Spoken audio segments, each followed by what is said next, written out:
ಜಯಂತಿ ಅಂಗವಾಗಿ ಪಟ್ಟಣದಲ್ಲಿ ಬಸವ ಭವನ ಹಾಗೂ ವೀರಶೈವ ಲಿಂಗಾಯತ ವಿದ್ಯಾರ್ಥಿನಿಯರ ವಸತಿ ನಿಲಯ ನಿರ್ಮಾಣಕ್ಕೆ ಅಡಿಗಲ್ಲು ನೆರವೇರಿಸಲಾಗಿದ್ದು, ಬರುವ ವರ್ಷದಲ್ಲೇ ಕಾಮಗಾರಿಕೆಯನ್ನು ಪೂರ್ಣಗೊಳಿಸಿ ಉದ್ಘಾಟಿಸಲಾಗುವುದು ಎಂದು ಶ್ರೀ ಬಸವೇಶ್ವರ ಚಾರಿಟೇಬಲ್ ಟ್ರಸ್ಟ್ ಅಧ್ಯಕ್ಷ ನಾಗರೆಡ್ಡಿ ಪಾಟೀಲ್ ಕರ್ದಾಳ್ ತಿಳಿಸಿದ್ದಾರೆ. ಪಟ್ಟಣದ ರಾವು ರಸ್ತೆಯ ಬಸವ ಭವನಕ್ಕೆ ಮೀಸಲಾದ ಸ್ಥಳದಲ್ಲಿ ಸೋಮವಾರ ನಡೆದ ಅಡಿಗಲ್ಲು ಸಮಾರಂಭದಲ್ಲಿ ಮಾತನಾಡಿದ ಅವರು, ವಸತಿ ನಿಲಯ 10 ಕೊಠಡಿಗಳ ನಿರ್ಮಾಣಕ್ಕೆ ದೇಣಿಗೆ ನೀಡಿದ ದಾನಿಗಳ ಹೆಸರು ಕೊಠಡಿಗಳಿಗೆ ನಾಮಕರಣ ಮಾಡುವ ಯೋಜನೆ ಈಗಾಗಲೇ ರೂಪಿಸಲಾಗಿದ್ದು, ಇದಕ್ಕೆ 10 ಮಂದಿ ದಾನಿಗಳ ಹೆಸರು ನೋಂದಾಯಿಸಲಾಗುವುದು ಎಂದು ತಿಳಿಸಿದರು. ಬಸವ ಭವನ ಕಾಮಗಾರಿಕೆ ಚಾಲನೆ ನೀಡಲಾಗಿದ್ದು, ಬಸವ ಜಯಂತಿಯಂದು ವಸತಿ ನಿಲಯಕ್ಕೂ ಅಡಿಗಲ್ಲು ಇಡಲಾಗಿದೆ. ದೇಣಿಗೆ ನೀಡಿದ ದಾನಿಗಳ ಸನ್ಮಾನಿಸಲು ಕಾರ್ಯಕ್ರಮವು ಕೂಡ ಶೀಘ್ರದಲ್ಲೇ ಆಯೋಜಿಸಲಾಗುವುದು ಎಂದು ಹೇಳಿದರು. ಕಂಬಳೇಶ್ವರ ಮಠದ ಶ್ರೀ ಸೋಮಶೇಖರ್ ಶಿವಾಚಾರ್ಯರು ಅಡಿಗಲ್ಲು ನೆರವೇರಿಸಿ ಮಾತನಾಡಿದರು. ತಾಣವನ್ನು ನೋಡಿದಾಗ ಬಹುಶಃ ನನಗೆ ಬಹಳ ಖುಷಿ ಆಯ್ತು. ನಮ್ಮ ನಾಗರೆಡ್ಡಿ ಪಾಟೀಲ್ರ ಆ ಕಡೆ ಒಳಗೆ ಕರ್ಕೊಂಡು ಹೋದ್ರು. ಬಹುಶಃ ಅವ್ರಿಗೆ ಒಂದು ಮಾತು ಅನ್ಬೇಕಂತಿದ್ದೆ, ನಮ್ಮ ಮಠನೂ ಒಂದು ಇಲ್ಲೇ ಮೂಲೆ ಕಟ್ಟಿ ಕೊಡ್ರಿ ಅಂತ. ಯಾಕೆ ಅಂತ ಕೇಳಿದ್ರೆ ಜಾಗ ನೋಡಿದ್ರೆ ನಾವು ಹೋಗಿ ಒಳಗೆ ಸಿಗಿಬಿದ್ದೀವಿ ಪೂರಾ. ಆದ್ರೆ ಇದೆಲ್ಲ ನೋಡಿಕೊಂಡಾಗ ನಿಜವಾಗಿಯೂ ಕೂಡ ಇಲ್ಲೇ ಒಂದು ಮಠ ಕಟ್ಕೊಂಡು ಇರೋನೇನೋ ಅಷ್ಟರ ಮಟ್ಟಿಗೆ ಅಂಥ ಒಂದು ಜಾಗವನ್ನು ಆಯ್ಕೆ ಮಾಡಿದಾರಲ್ಲ, ಇದು ಮುಂದಿನ ದಿನಗಳಲ್ಲಿ ಈ ಕಾರ್ಯ ಬಹಳ ಯಶಸ್ವಿಯಾಗಿ ನಡೀತದೆ ಅನ್ನುವಂಥ ಮಾತು ಕೂಡ ಈ ಸಂದರ್ಭದಲ್ಲಿ ಹೇಳಬೇಕಾಗ್ತದೆ. ಇಷ್ಟು ಜನ ಇಲ್ಲಿ ಪಾಲ್ಗೊಂಡಿರಿ ಅಂತಂದ ಮೇಲೆ ಭಾಳ ದೊಡ್ಡ ದೊಡ್ಡ ದಾನಿಗಳದಾರೆ. ಇಲ್ಲೆಲ್ಲ ಕುಂತವ್ರು ಸಾಮಾನ್ಯ ಇಲ್ಲ. ಇಲ್ಲೊಬ್ಬ ವ್ಯಕ್ತಿ ಕುಂತ ನಮ್ಮ ಬೊಮ್ಮನಹಳ್ಳಿ ಬಸವರಾಜ್ ಕೊಳ್ಳಿ ಅಂಥೇಳಿ, ಬಹುಶಃ ಅವ್ರದ್ದೇನೋ ಸುದ್ದಿ ಕೇಳಿದೆ ಮೊನ್ನೆ ನಾನು.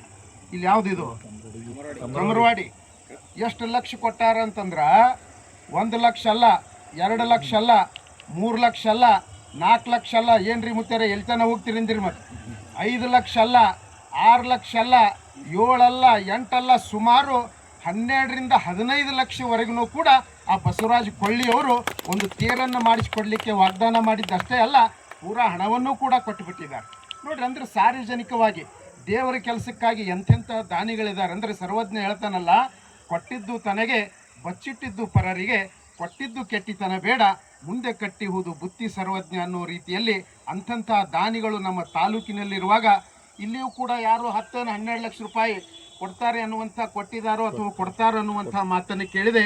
ಇವತ್ತು ಕೊಡಲಿ, ಏನೇ ಕೊಟ್ಟರೂ ಕೂಡ ಅಲ್ಲಿ ಇಲ್ಲಿ ಕೊಡುವುದಕ್ಕಿಂತ ಇವತ್ತು ಇಂಥ ಒಳ್ಳೆಯ ಕಾರ್ಯಕ್ಕೆ ಕೊಟ್ಟಿದ್ದೇ ಆದರೆ ಭಗವಂತ ನಿಮಗಾದ್ರೆ 10 ಪಟ್ಟು ಕೊಡ್ತಾನೆ ಅನ್ನುವಂಥ ಭರವಸೆ ನಮಗೂ ಕೂಡ ಇದೆ. ಇದರಲ್ಲಿ ಯಾರ್ದು ಸ್ವಾರ್ಥ ಇಲ್ಲ, ಮತ್ತೊಂದಿಲ್ಲ, ಮಗದೊಂದಿಲ್ಲ. ಒಳ್ಳೆಯ ಸಮಾಜಕ್ಕಾಗಿ ವಿದ್ಯಾರ್ಥಿನಿಯ ನೋಡ್ರಿ, ಅವ್ರು ಇರಲಿಕ್ಕೆ ಎಷ್ಟು ಒಳ್ಳೆಯ ಜಾಗ ಇದೆ. ಒಂದು ಆಶ್ರಮ ಕೂಡ ಇರೋದಿಲ್ಲ. ಅಂಥ ಒಂದು ಜಾಗವನ್ನು ಆಯ್ಕೆ ಮಾಡಿಕೊಂಡು ಚಿತ್ತಾಪುರ ಪಟ್ಟಣಕ್ಕೆ ಭಾಳ ಅವಶ್ಯವಾಗಿರುವಂಥದ್ದನ್ನು ನಮ್ಮ ಬಸವೇಶ್ವರ ಚಾರಿಟೇಬಲ್ ಟ್ರಸ್ಟ್ನವರು ಅಧ್ಯಕ್ಷರು ಮೊದಲು ಮಾಡಿಕೊಂಡು ಎಲ್ಲರೂ ಕೂಡ ಚರ್ಚೆಯನ್ನು ಮಾಡಿ ಎಲ್ಲರ ಪ್ರೀತಿಯ ಗಳಿಸಿಕೊಂಡು ಎಲ್ಲರನ್ನ ಪ್ರೀತಿಯನ್ನು ತಗೊಂಡು ಈ ಕಾರ್ಯಕ್ಕೆ ಕೈ ಹಾಕಿದಾರಲ್ಲ. ಬಸವ ಜಯಂತಿ ದಿವಸ ನಾವು ಯಾವ ಕಾರ್ಯ ಮಾಡ್ತೀವಿ ಅವೆಲ್ಲವೂ ಕೂಡ ಯಶಸ್ವಿ ಆಗ್ತವೆ ಅನ್ನುವಂಥ ಭರವಸೆ ನಮ್ಮ ಭಕ್ತರಲ್ಲಿ, ನಮ್ಮ ಜನರಲ್ಲಿ ಇರೋಣದ್ರಿಂದ ಇವತ್ತು ಅಡಿಗಲ್ಲ ಸಮಾರಂಭವನ್ನು ನಾವು ಮಾಡಿದ್ದೀವಿ. ಯಾರು ದಾನ ಕೊಡೋರು 10 ರೂಪಾಯಿಯಿಂದ ಹಿಡಿದು 10 ಲಕ್ಷ ಕೊಟ್ಟರೂ ಕೂಡ ಅವರು ಸ್ವೀಕಾರ ಮಾಡ್ತಾರೆ. ನಿಮ್ಮ ಹಿರಿಯರ ಹೆಸರು ಕೂಡ ಒಂದೊಂದು ಕೋಣೆಗೆ 2 ಲಕ್ಷ ರೂಪಾಯಿ ಕೊಟ್ಟರೆ ಒಂದು ಕೋಣೆಗೆ ನಿಮ್ಮ ಹಿರಿಯರು ನೀವು ಯಾರ್ದು ಹೆಸರು ಹೇಳ್ತೀರಿ ಅವ್ರ ಹೆಸರನ್ನು ಇಡ್ತಾರೆ.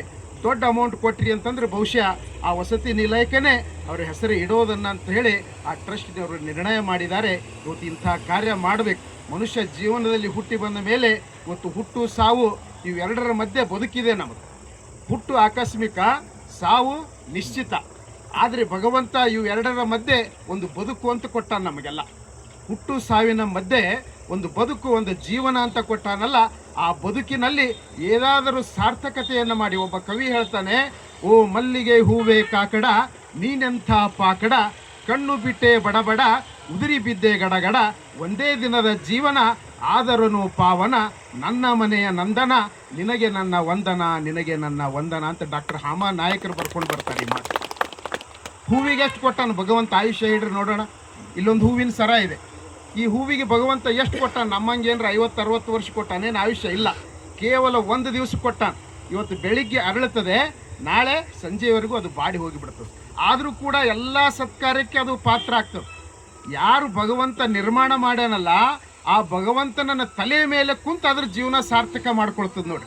ಒಂದು ಹೂವು ಈ ರೀತಿಯೊಳಗೆ ಸಾರ್ಥಕ ಮಾಡ್ಕೋಬೇಕಾದ್ರೆ ನಮ್ಮ ಬದುಕು ಸಮಾಜಕ್ಕಾಗಿ ಯಾವ ರೀತಿಯಾಗಿ ಸಾರ್ಥಕ ಮಾಡ್ಕೋಬೇಕನ್ನೋದನ್ನು ಹುಟ್ಟು ಸಾವಿನ ಮಧ್ಯೆ ಬದುಕೇನಿದೆಯಲ್ಲ, ಆ ಬದುಕನ್ನು ನಮ್ಮ ಸಂಪಾದಿಸಿರುವಂಥ ಹಣವನ್ನು ಒಳ್ಳೆಯದಕ್ಕಾಗಿ ಸತ್ಪಾತ್ರಕ್ಕೆ ಸಲ್ಲಿಸಿದ್ದೇ ಆದರೆ ನಾವು ದುಡಿದಿದ್ದು ನಾವು ಸಲ್ಲಿಸಿದ್ದಕ್ಕೂ ಕೂಡ ಸಾರ್ಥಕ ಆಗ್ತದೆ ಅನ್ನುವಂಥ ಮಾತನ್ನು ಈ ಸಂದರ್ಭದಲ್ಲಿ ಹೇಳಬೇಕಾಗ್ತದೆ.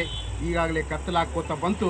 ಬಹುಶಃ ಹಿಂಗೆ ಮಾತಾಡ್ಕೋತ ಕುಂತ್ರು ಮತ್ತು ಒಬ್ಬರು ಮಾರಿ ಒಬ್ಬರಿಗೆ ಕಾಣಕ್ಕಿಲ್ಲ, ಕತ್ತಲಾಗಿ ಬಿಡ್ತದೆ. ಚಿತ್ತಾಪುರದಲ್ಲಿ ನಿರ್ಮಾಣವಾಗುತ್ತಿರುವ ಬಸವ ಭವನ ಮತ್ತು ವಿದ್ಯಾರ್ಥಿನಿಯರ ವಸತಿ ನಿಲಯಗಳು ಭವಿಷ್ಯದಲ್ಲಿ ಜಿಲ್ಲೆಯ ಪ್ರಮುಖ ಕೇಂದ್ರಗಳಾಗಿ ಬೆಳೆಯಲಿವೆ. ಇದು ಸಮಾಜಮುಖಿ ಕಾರ್ಯವಾಗಿದ್ದು ಎಲ್ಲರೂ ಸಹಕಾರ ನೀಡಬೇಕೆಂದು ಕರೆ ನೀಡಿದರು. ಹುಟ್ಟುಹಬ್ಬ ಮತ್ತು ಸಾವಿನ ನಡುವೆ ಇರುವ ಜೀವನದ ಸಾರ್ಥಕಗೊಳಿಸುವ ಪ್ರತಿಯೊಬ್ಬರ ಕರ್ತವ್ಯ.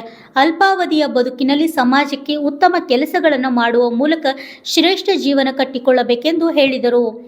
ಸಮಾಜದ ಮುಖಂಡರು ಒಳಗೊಂಡಂತೆ ತಮ್ಮೆಲ್ಲರೂ ಕೂಡ ಸ್ವಾಗತ ಬಯಸುವ ಮುಖಾಂತರ ಈ ಸಂದರ್ಭದಲ್ಲಿ ನಾನು ಹೆಚ್ಚಿಗೆ ಮಾತನಾಡದೆ ಕೆಲವು ವಿಷಯಗಳನ್ನು ಪ್ರಸ್ತಾವನೆ ಮಾಡೋದು ಅನಿವಾರ್ಯವಾಗಿರುವುದರಿಂದ ಹೋದ ಸಭೆಯಲ್ಲಿ ಕರೆದ ಸಂದರ್ಭದಲ್ಲಿ ತಮ್ಮೆಲ್ಲರ ಸಮ್ಮುಖದಲ್ಲಿ ಒಂದು ನಿರ್ಣಯ ಮಾಡಿದ್ದೆವು. ನಾವು ಯಾವುದೇ ಕಾಲಕ್ಕೂ ಕೂಡ ಬಸವ ಜಯಂತಿ ದಿವಸ ನಾವು ಅಡಿಗಲ ಸಮಾರಂಭವನ್ನು ಮಾಡ್ತೀವಿ. ಬಸವ ಭವನ ಮತ್ತು ವಿದ್ಯಾರ್ಥಿ ನಿಲಯ ಎರಡು ಸೇರಿಬಿಟ್ಟು ನಾವು ಅಡಿಗಲ ಮಾಡೋಕೆಂಬುದು ಒಂದು ಇತ್ಯರ್ಥ ಆಗಿತ್ತು. ಆದರೆ ಒಂದು ನಿರ್ಣಯನೆಲ್ಲ ಆಡಳಿತ ಮಂಡಳಿ ಸದಸ್ಯರಿಗೆ ಒಂದು ಸೇರಿ ಒಂದು ನಿರ್ಣಯ ಮಾಡಿದಾಗ ನಾವು ಏನಾದರೂ ಬಸವ ಜಯಂತಿಗೆ ನಾವು ಅಡಿಗಲ್ಲು ಆಗಬೇಕಂದ್ರೆ ಬಸವ ಭವನ ನಿರ್ಮಾಣ ಮಾಡೋದು ತುಂಬ ಲೇಟ್ ಆಗ್ತದೆ.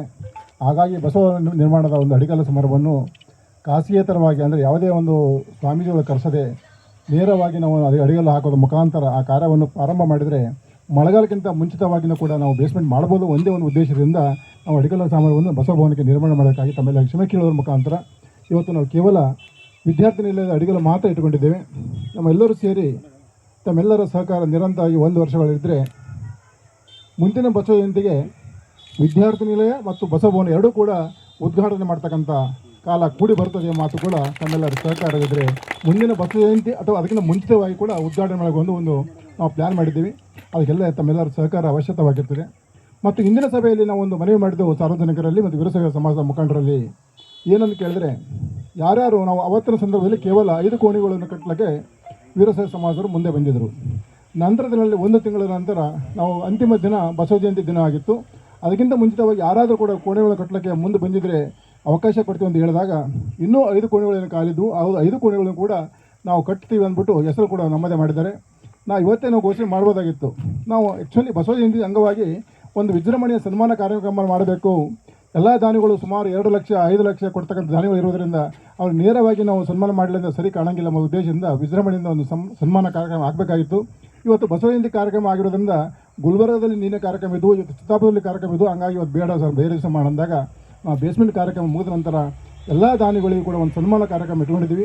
ಆ ಸನ್ಮಾನ ಕಾರ್ಯಕ್ರಮದಲ್ಲಿ ಯಾರ್ಯಾರು ದಾನಿಗಳು ಕಟ್ಟಡಕ್ಕೆ ಸಹಾಯ ಮಾಡಿದರು ಮತ್ತು ನಿನ್ನೆ ಒಂದು ಮಾತು ಕೂಡ ಅಂಬರೀಷ್ ಅವರು ಒಂದು ಸಲಹೆ ಕೊಟ್ಟು ಮುಖಾಂತರ ಸರಸ್ವತಿ ಹೊಟ್ಟೆಯವರ ಹೆಸರನ್ನು ಇವತ್ತೇ ಘೋಷಣೆ ಮಾಡೋಕ್ಕಂತ ಹೇಳಿದರು. ನಾನು ನಿನ್ನೆ ಅಂಬರೀಷ್ ಅವರಿಗೂ ನಾಗರಾಜರಿಗೆ ಹೇಳಿದೆ, ನಾವು ಇನ್ನೂ ಅಡಿಗಲ್ಲು ಆಗ್ತಾ ಇದ್ದೀವಿ, ಏನು ಉದ್ಘಾಟನೆ ಮಾಡ್ತೀವಿ. ಉದ್ಘಾಟನೆಯಲ್ಲಿ ಅವರನ್ನು ಕರೆಸೋದ್ರ ಮುಖಾಂತರ ಸನ್ಮಾನ ಮಾಡೋದ್ರ ಮುಖಾಂತರ ಸಾರ್ವಜನಿಕ ಹೆಸರು ಘೋಷಣೆ ಮಾಡ್ತೀವಿ ಮಾತು ಕೂಡ ನಾನು ನಿನ್ನೆ ಒಂದು ಸಲಹೆ ಕೊಟ್ಟೆ. ಹಾಗಾಗಿ ನಾವು ಕೇವಲ ವೀರಶೈವ ಲಿಂಗಾಯತ ವಿದ್ಯಾರ್ಥಿಗಳಿಂದ ಹೆಸರುಗೊಂಡಿದ್ದೀವಿ. ಯಾರೂ ತಪ್ಪು ಭಾವಿಸಬಾರ್ದು. ಯಾವುದೇ ಕಾಲಕ್ಕೂ ಕೂಡ ತಮ್ಮ ಹೆಸರುಗಳನ್ನು ಕೈಬಿಡಲಿಕ್ಕಿಂತ ಮಾತುಗಳು ಸಾಧ್ಯತೆ ಇಲ್ಲ. ಮಾತು ತಿಳ್ಕೊಳ್ರಿ. ತಮ್ಮೆಲ್ಲರ ಸಹಕಾರ ನಿರಂತರವಾಗಿರಲಿ ಅಂತ ಹೇಳಿ ಮಾತಾಡಲಿಕ್ಕೆ. ಈ ಸಂದರ್ಭದಲ್ಲಿ ಡಾಕ್ಟರ್ ಪ್ರಭುರಾಜ್ ಕಾಂತ, ಅಣ್ಣಾರಾವ್ ಪಾಟೀಲ್, ಮುಡ್ಬೋಳ್, ಚಂದ್ರಶೇಖರ್ ಸಾತ್ನೂರ್, ಅಶೋಕ್ ನಿಪ್ಪಾಣಿ, ಮಲ್ಲಿಕಾರ್ಜುನ್ ನಾಗರೆಡ್ಡಿ, ಚಂದ್ರಗೌಡ ಬೆಳಗುಂಪ, ಆನಂದ್ ಮುಡ್ಬೋಳ್ಕರ್, ಶಿವಕುಮಾರ್ ಶಿಲ್ವಂತ್ ಸೇರಿದಂತೆ ಹಲವರು ಉಪಸ್ಥಿತರಿದ್ದರು. ಅಣ್ಣಾರಾಯ್ ವಿ ಯುಣಿ, ಚಿತ್ತಾಪುರ್.